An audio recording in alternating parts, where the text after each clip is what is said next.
Hey guys, welcome to the channel. So check it out. I don't do a whole lot of power station reviews anymore because basically they all have sucked lately. So I just kind of shied away from them. But I do want to very quickly go over this power station with you because I was very impressed with it and the price point of it is pretty sweet. So this is a power station from Yolaness. I'm not sure how to pronounce it, but it is a 1600 watt / 3000 watt surge lithium iron phosphate portable power station. It comes in at $599 as of November the 2nd, I believe is today's date. So that price could change, but right now it's 600 bucks. So that means you're gonna be getting this for around 40 cents a watt hour, which is a pretty good deal for a lithium iron phosphate battery. But does it work? Is it worth that price? Let me show you what I found out in my testing. So first off, it comes with a decent little carrying bag, I guess, to keep all of your cords in, which a lot of power stations don't now, and I like that it comes with this case.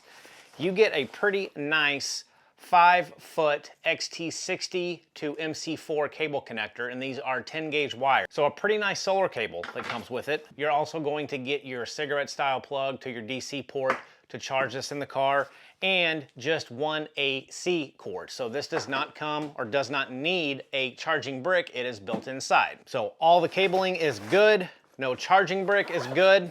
Let's move on. Okay, so just real quick, the boring stuff up front, what you're gonna get in terms to charge all of your stuff. Let's get this power cut on so you can kind of see the screen.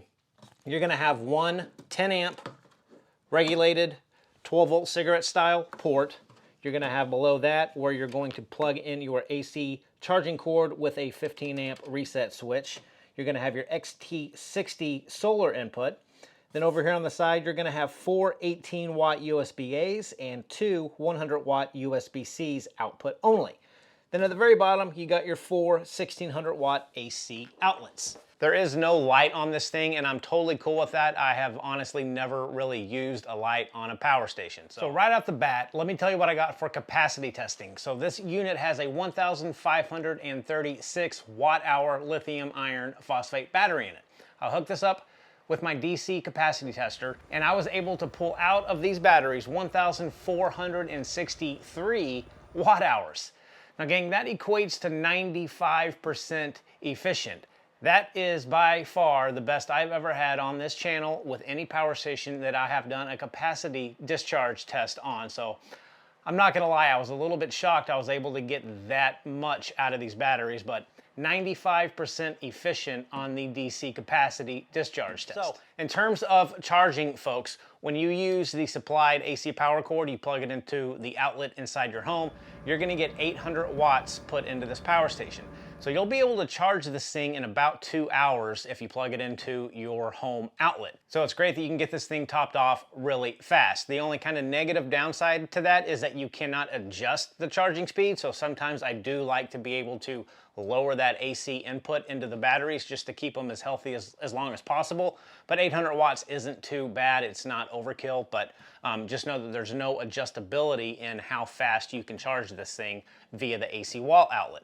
Now for the solar panel input, the XT60 port can accept up to 500 watts worth of solar or a voltage range of 11.5 up to 55 volts or 10 amps.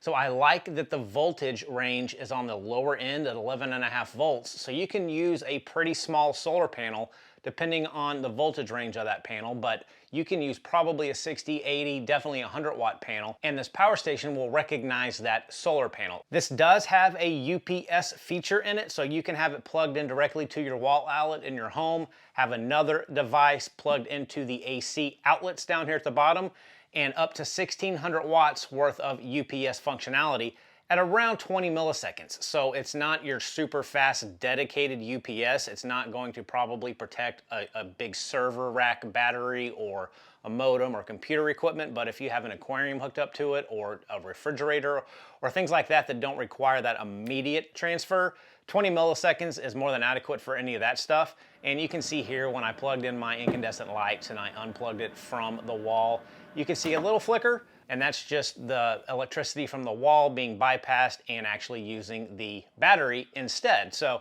it does have a UPS built into it. And this is rated at 110 volts. It's not your 120 volt power station, but running this thing at approximately 1350 watts, I was able to stay above 110 volts, which is good. There was no big voltage drop on a big power draw. So keeping that thing above 110 volts is going to keep your appliances running the best that they can off of this power station.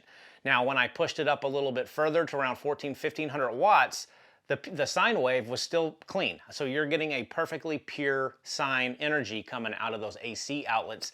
The USB-C 100 watt output on this thing worked perfectly fine. I hooked it up to my little Energizer portable power station that can accept up to 100 watts. And this thing was in fact able to output up to 100 watts into my Energizer power station. So the USB-C outputs work just fine. And making sure that this thing can actually output up to 1600 rated watts, which is what it's rated for, it did just great. I hooked up actually 2 space heaters to it, which equated to a little bit over 1600 watts.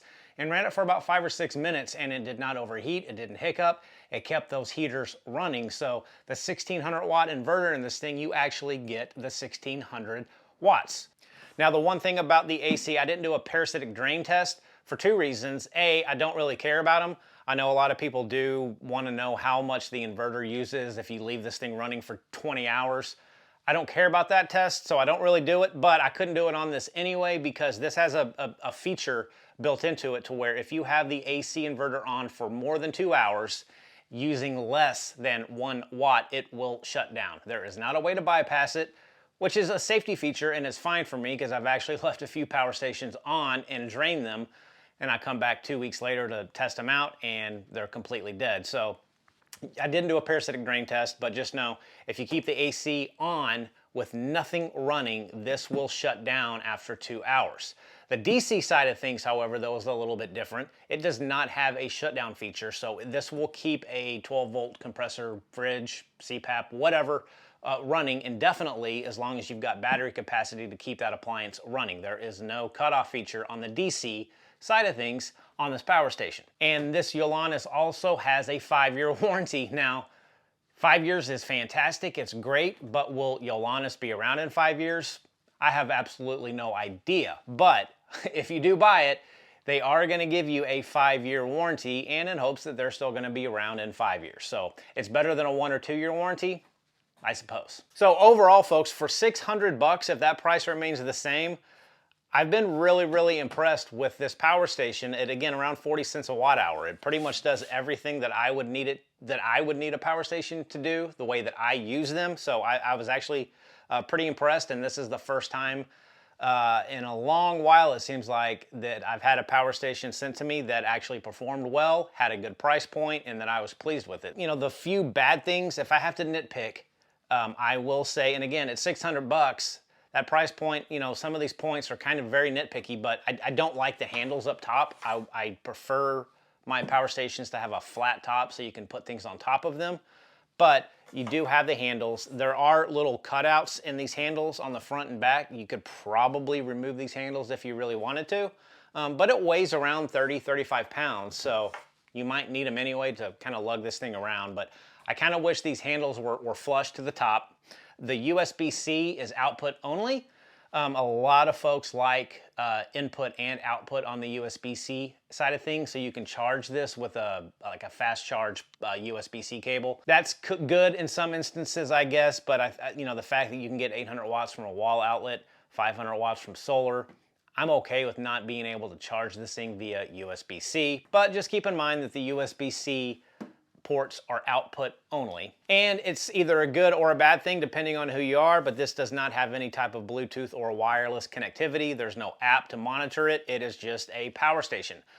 I've gotten to where I kind of don't mind if they don't have an app because it's just less to go wrong with this thing. You don't have to worry about the Bluetooth module inside. You don't have to worry about updating the app every other week. So, you know, some people like having an app, some people don't like having an app, but just want to let you folks know that this does not have any type of connectivity or app that you can download for it. But overall, folks, again, and I've got to say this, for 600 bucks, this thing did really well in the testing that I put it through, and for the price point, 40 cents a watt hour, I can't find really too many things incredibly wrong with it. It's just done really well in the testing that I have. Now, obviously, this is not a long-term review. I've had this for about 4 weeks now doing the testing here in the shop.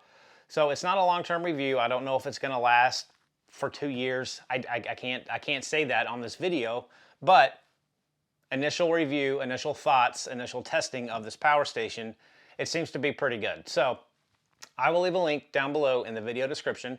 And I have to say this again, I am not an affiliate of Yolaness. I don't get a cent from that company if you go buy this from them. I do not want to be affiliates of these companies because I think it kind of portrays a skewed review if you do that. So I refuse to do any type of affiliate partnership with these companies that send these products out. But I will leave a link for this power station below if you want to go check it out yourself.